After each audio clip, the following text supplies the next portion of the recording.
Agora o negócio é o seguinte, né, Juliano? Há poucos minutos atrás, quando o Kiko Nogueira e o professor Viaro passavam o bastão do programa aqui, eles rodavam o vídeo dos ataques a Célia Chacriabarco sobre a relação do seu penacho de pavão, né?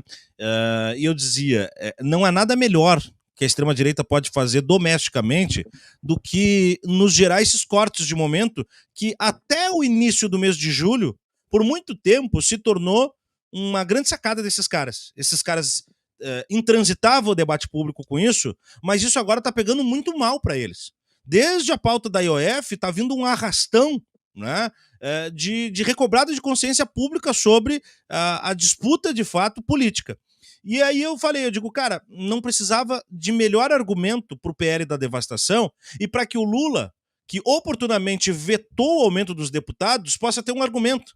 Você quer que eu aumente o número de deputados para o cara ficar debatendo a pena de pavão que está na indumentária de uma indumentária sagrada, né, de uma mulher indígena? Então, quer dizer, do Eduardo Bolsonaro na Rumble, ao Sóstenes, ao que tem acontecido no Congresso. Ontem mesmo o Carlos Jordi também tomou um pau do Gumota, até o Gumota teve que ir para cima dele. Quer dizer, aquilo que até ontem era jogo para os caras se tornou o sepulcro dele, Juliano.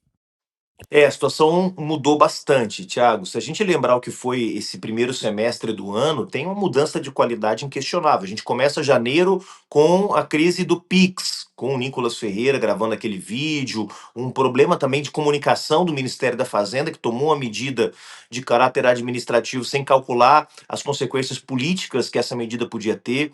Passamos a crise do Pix, veio todo o debate sobre inflação de alimentos, de quem é a culpa, mas do que o debate sobre culpados, o debate sobre as consequências da inflação dos alimentos sobre o povo brasileiro, uma bomba relógio que foi armada pelo governo Bolsonaro, que arrebentou com os estoques regulatórios e com isso gerou também uma situação que diminuiu a margem do governo para intervir nesse problema. 2 meses de inflação de alimentos muito sentida, sobretudo entre os mais pobres, né, porque consomem a maior parte da sua renda comprando comida e, portanto, sentem mais fortemente a inflação de alimentos. Depois, na sequência, a crise no INSS, o próprio governo revelando as investigações da Polícia Federal da quadrilha que foi montada no final do governo Temer, no começo do governo Bolsonaro, para roubar o dinheiro dos aposentados, mas, mais uma vez, uma disputa de narrativas muito dura, muito pesada entre o governo e a extrema-direita, até que nós temos essa crise do IOF, que começou como crise, mas que em seguida se tornou uma oportunidade, né? Porque também o Centrão calculou mal as consequências do que fez. Numa mesma sessão votada online, durante os feriados de São João, com a Câmara esvaziada, aprovou o aumento de deputados federais. Na mesma sessão, aprovou um decreto que sustou a decisão do governo de cobrar mais IOF de operações no exterior. E abriu uma oportunidade para um debate sobre justiça tributária no país que estava interditado há muito tempo.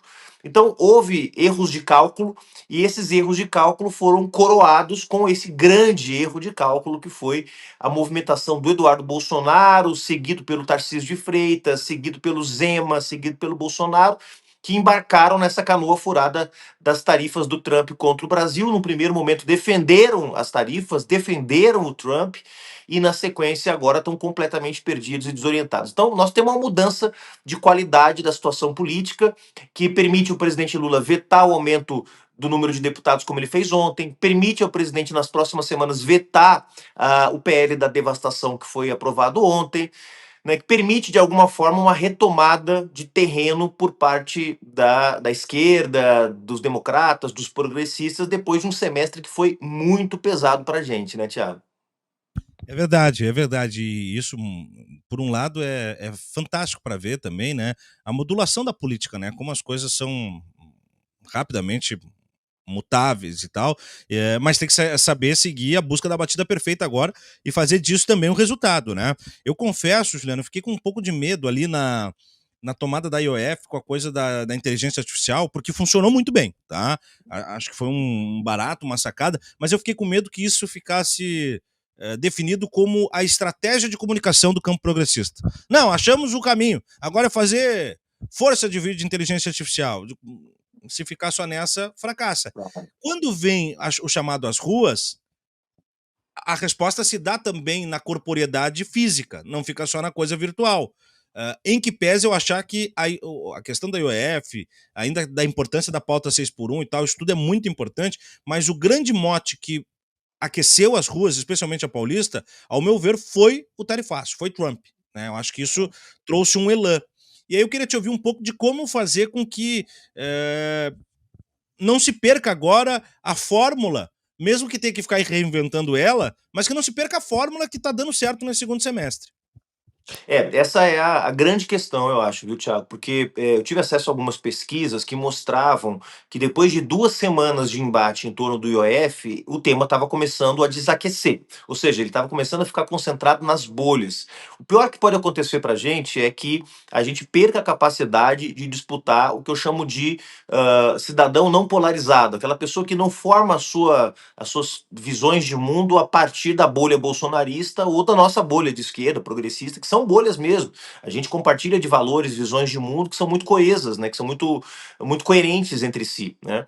Então, a nossa capacidade principal que aconteceu nesses dias foi voltar a falar com o eleitor não polarizado, com o cidadão não polarizado. Isso é fundamental para quem quer construir maioria na sociedade, porque nós somos uma minoria. O campo progressista não representa a maioria da sociedade, assim como o bolsonarismo também não.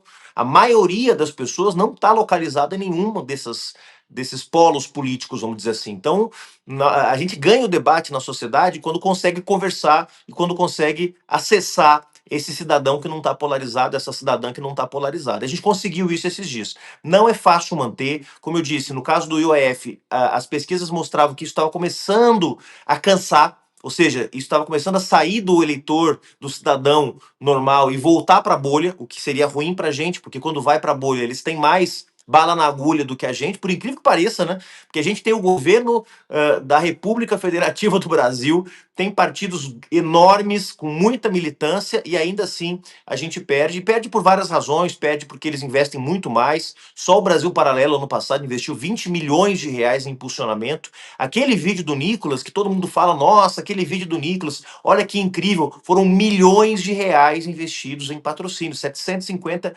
mil reais do que se sabe, fora aquilo que não se sabe, 750 mil reais na página do Nicolas, fora o que houve de impulsionamento em outras páginas. Então, há uma prioridade financeira de investimento, eles mobilizam preconceitos, coisas que a gente não faz, porque temos um padrão ético que é diferente do deles. Então, tem aí uma diferença. No caso do Trump, nos ajudou muito que voltou o debate sobre nós e eles, mas não era mais o nós e eles interno, era o nós e eles contra um inimigo externo, né? Isso criou uma coesão social. Pesquisa de ontem da Bloomberg, da Atlas Bloomberg, mostra que 62% dos brasileiros está 100% fechado com o governo nessa questão. Olha só, tem 38% que está com o Trump, para vocês verem como esse núcleo de extrema direita, entreguista, ele pode ter um tamanho grande no Brasil, né? A gente calcula aí que o bolsonarismo raiz seja 15%, mas quando vai para a polarização contra a esquerda, isso pode chegar a 35, 40. Então, é um campo social expressivo. Eu acho mesmo, Thiago, que não dá para investir numa fórmula só. Então, a gente acertou porque teve a inteligência artificial, depois teve a campanha oficial do governo, porque o Lula entrou na briga. Gente, quando o Lula entra na briga, melhora muito a situação. O Lula é uma arma política muito poderosa, né? E muitas vezes ele não entra em certas brigas. Se ele tivesse entrado agora no PL da devastação, por exemplo, teria gerado uma correlação de forças melhor, por exemplo. Ele optou por não entrar nessa briga por uma série de razões que tem a ver lá com a relação com o Congresso Nacional. Então, o Lula entrou, houve uma campanha oficial preparada pela SECOM, teve inteligência artificial, teve ato de rua, teve uma combinação. Nós vamos ter que manter isso de alguma forma. Agora, veja qual é a contradição, né? Qual é o grande desafio.